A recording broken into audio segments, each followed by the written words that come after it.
আস্তাগফিরুল্লাহ রব্বি মিন কুল্লি যামবিন ওয়া আতুবু ইলাইহি লা হাওলা ওয়ালা কুওয়াতা ইল্লা বিল্লাহিল আলিয়্যিল আযীম।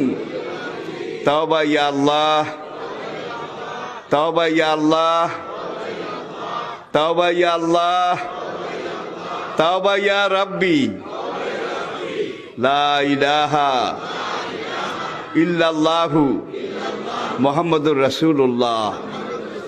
আল্লাহর কসম, পিছনের জীবনে সব গুনাহ আল্লাহ মাফ করে দিয়েছে এই তওবার কারণে, সব মাফ করিয়া লাইছে।